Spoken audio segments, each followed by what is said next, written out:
Welcome to Mindfully with Tumishe, the podcast that invites you to explore mental health with honesty, compassion, and openness. Each week, your host, Tumishe Oladapokuku, shares personal stories and stories from people like you. Together, we'll confront mental health myths and build a space where imperfection isn't feared but embraced. From self-esteem struggles to relational conflicts, we're here to discuss it all, with guidance from experts and real raw stories that inspire healing. It's time to live mindfully. It's time to be compassionate with ourselves and each other. Mindfully with Tumishe, new episodes every week, available wherever you listen to podcasts or at blackimages.com.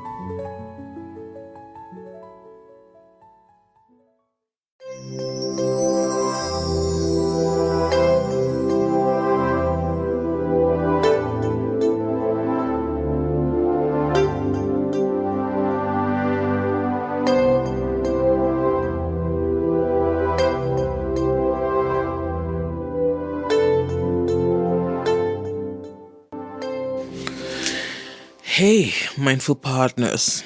Yeah, it feels even better to say that after much ado about mindfulness last week, where I explored what being mindful really is and what it meant to me. I hope that episode helped you as much as it helped me. Yes, I said that, as much as it helped me. I can almost see someone rolling their eyes when I said that. But it is the truth.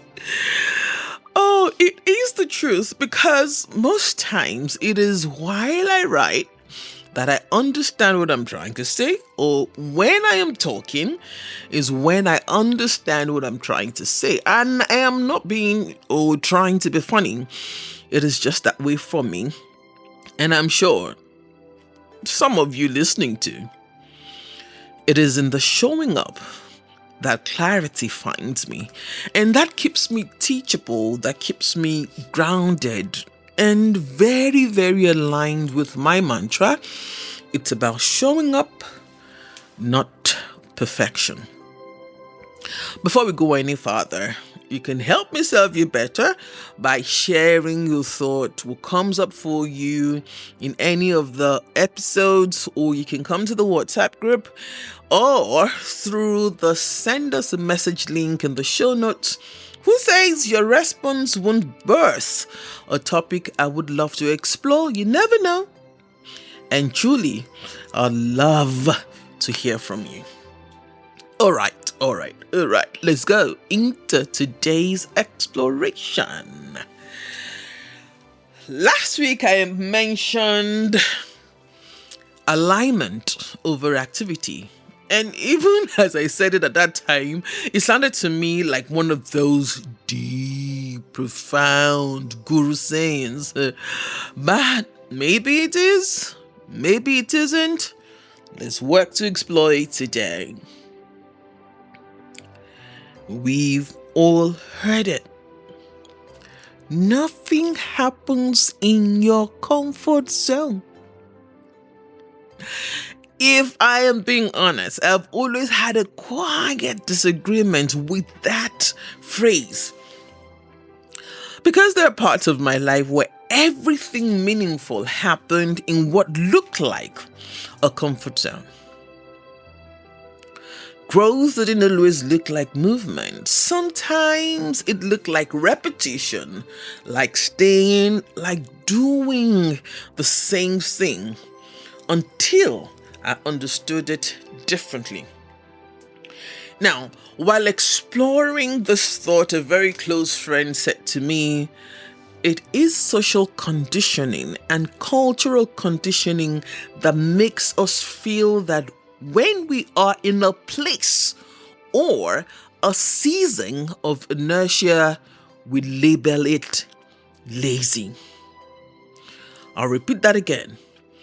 It is social conditioning and cultural conditioning that makes us feel that when we are in a place or a season of inertia, we label it lazy, aka comfort zone.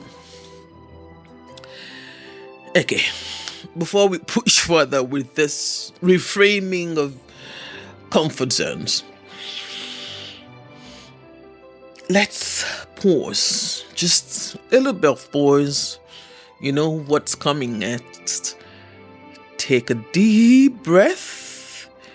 Inhale slowly through your nose. 4, 3, 2, 1. Hold it. And exhale. 1, 2, 3, 4. Can we do that again? Inhale. 4, 3, 2, 1. And exhale. 1, 2, 3, 4. And sigh it out. Now, let's settle into this conversation. Tumishe, what do you mean by comfort zone? No, you have tension with comfort zone. You have a problem with comfort zone. But let me say this to you. I totally understand the general concept of the comfort zone, of that nothing happens in the comfort zone. But I constantly question how one reaches the comfort zone in the first place. And before you think I've lost my mind, let me reiterate that I comprehend the idea of staying in one place and how that can hinder personal growth. I understand staying too long. I have lived it for 21 years. I started and ended the first part of my career in one organization, the civil service. I leave the rest to your imagination. There's something no one tells you about staying too long. It stops feeling like comfort and starts feeling like quiet dissatisfaction. Like you're present, but not fully alive. I remember a particular day. Nothing dramatic happened. I had just finished the show. I sat there and something in me said, "Is this still it?" Not out of ingratitude, definitely not out of rebellion, because I loved my job and I still love it. It was just some awareness. I had a group of friends that we all started together in the late 90s. I'm not that old, like really late 90s and early 2000s. Well, while they left, I stayed. Because sometimes, like my friend says, Tumishe, your convictions are louder and bigger than your reality and your head. My friends and I believed we could recreate the world. We could create change in civil service, shift systems, do something meaningful. But they left. But I stayed long enough to feel out of sync with myself and the cause. So yes, I understand the general concept of nothing happening in the comfort zone. But here is where Oluwatumishe pushes back. Sometimes the mundane is where the lesson is. As creators, and I sincerely believe we all are, we often wait until what we create looks like the perfect picture we've drummed up in our minds. But most times, it doesn't. if I'm being generous, maybe 40% of the time we get close to perfection. The other 60%, we're just experimenting, winging it, adjusting, figuring it out. You know, the saying is practice makes the perfect. My son helped me reframe it some years ago, about 3 years ago now, 4 years ago now. We were having a conversation and I was saying to him, practice makes perfect. Practice makes perfect. And he said, I thought you guys say there is no perfection. I'm like, yeah. And said, if there is no perfection, mommy, that saying is wrong. So I asked him, what should we be saying instead? He said, practice makes for progress. And I smiled to myself, like, whoa. Of course, I didn't show him. I'm an African mother, a Nigerian mother for that. I just smiled. I said, oh, thank you, but I smiled.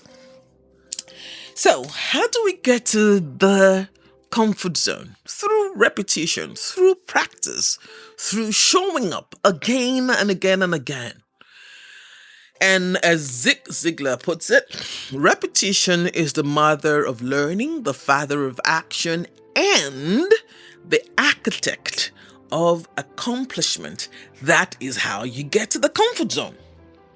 Okay, let me bring it back to another part of my life that most people know. And if you don't know, well, now you know, you will find out: music. There's a word in music, tessitura. I'm not sure I got that correctly, but tessitura, Tessitura, the most comfortable range for a singer. But it is not about limitation. It is actually about mastery. A singer who finds their tessitura has explored their full range, their full voice range, and then found the sweet spot. That spot where the voice not only vibrates but comes together in a symphony and marries with other voices. That sweet spot comes the comfort zone. And maybe what we call limitations are not always real. Sometimes there are stories we have told ourselves long enough to believe. Stories shaped by fear, by doubt, by past versions of us trying to stay safe. But here's what I'm learning. Growth does not always come from leaving. Sometimes it comes from seeing differently, from noticing the small shifts. The conversations you handled better, the moments you paused instead of reacting, the courage to try again. Because progress is rarely loud. It is quiet, consistent, easy to miss. If you're always chasing what is next, and in all of this, self-awareness becomes your guide. Not pressure, not judgment, just awareness. And maybe that is why we don't do this alone. Because sometimes you need people who can see you clearly when you cannot. So no, the comfort zone is not the goal, but neither is it the enemy. So maybe the question is not just should I leave my comfort zone, but also have I learned what this place came to teach me?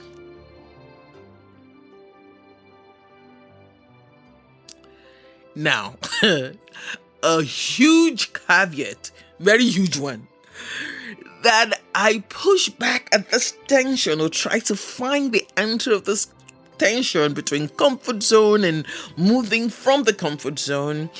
I am not giving permission to complacency. No. It is an invitation to enjoy the transitions, to notice your growth, to celebrate your progress. It is an invitation to find your own balance. It is an invitation to find your own rhythm. It is an invitation to find your own singing tessitura, that sweet spot. Inhale slowly, hold it, and let it out with a big sigh. Let it go. Before we get to the final questions, as you let go that deep cleansing breath, ask yourself, where in your life are you rushing to leave? A place that is still shaping you. So let's get to the questions for the week. You know, you don't have to rush through this. Allow the answers to come to you. 1. What does my current comfort zone look like? Did I grow into it or settle into it? What is this season teaching me? Where do I need courage to move and patience to stay?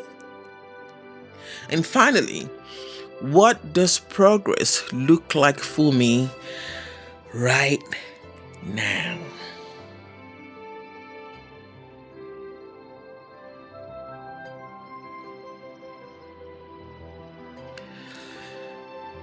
Enjoy your becoming gently.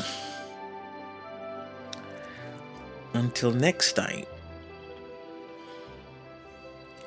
And if anything in this episode resonated with you in any way, please follow, share, give us a like. That gives us a little bit more visibility, and we can share this message of living mindfully and reframing narratives around mental health questions and living mental whole being. Mental whole being. Well-being, whole being. You get the picture. Then, if you think it supports your journey, join the WhatsApp group. The link is in the show notes, and you and I can continue these conversations or other conversations, and maybe we can help each other gain more clarity. Remember to send us a message in the message link just below the show links. And I have a book. The title is Living Mindfully, A Journey to Being. You can get a copy online, and the link is in the show notes. A shout out to my very, very funny and mindful assistant, Toby Ogusi. Thank you very much for the work you do. Love yourself, love your neighbor, love your country. Above all of this, love God. He is the essence of your being. I am Oluwatumise Oladapo Kuku. Stay mindful.